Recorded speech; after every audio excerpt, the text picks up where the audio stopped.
thank you so much to all of the partners and members of Congress here today, standing up against all of these extreme poison pill riders and funding cuts that affect people from all walks of life across our country. I'm Liz Brandt. I'm here as a mother, a social worker, a former AFSCME member, proud of that, a climate advocate, and a proud member of Moms Clean Air Force. Moms Clean Air Force is the largest parent-led clean air and climate group in the country, with more than 1.5 million members. Today, I want to talk about what drastic cuts to clean air protections, climate progress, and the pursuit of environmental justice would mean for families like mine. I want to talk about exactly what is on the line, because right now, hardline lawmakers are proposing cuts to clean energy programs in the Environmental Protection Agency's budget.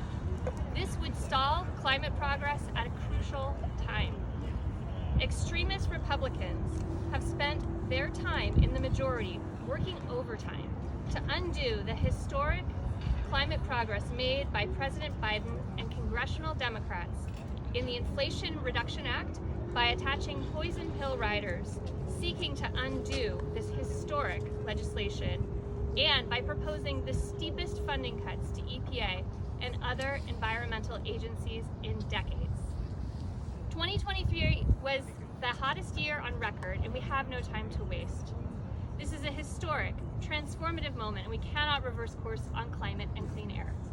Not now, not when our children's present and future rests in our hands.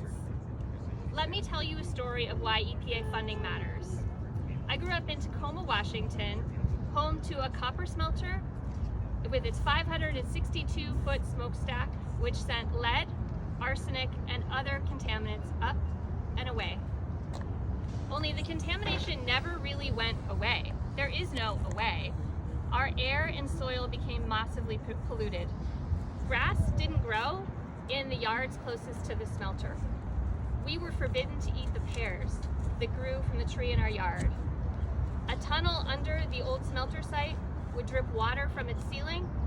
The water was so toxic it could take the paint off a car, and we weren't allowed to walk through the tunnel. The smelter's gone, but its toxic legacy continues.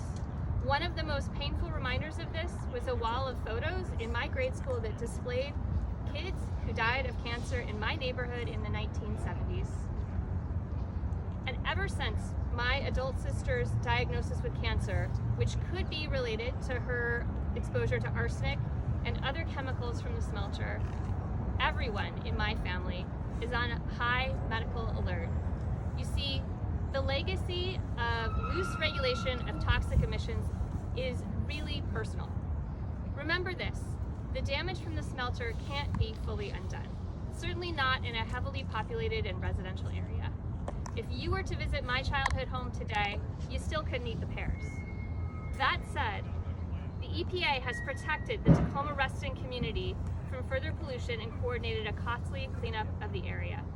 The smelter site was thoroughly remediated and became Point Ruston, a neighborhood with condos, businesses, and a movie theater. The EPA cleanup made it possible for a neighborhood so contaminated it couldn't grow grass to become a beautiful waterfront destination. This is a transformation that so many American towns need.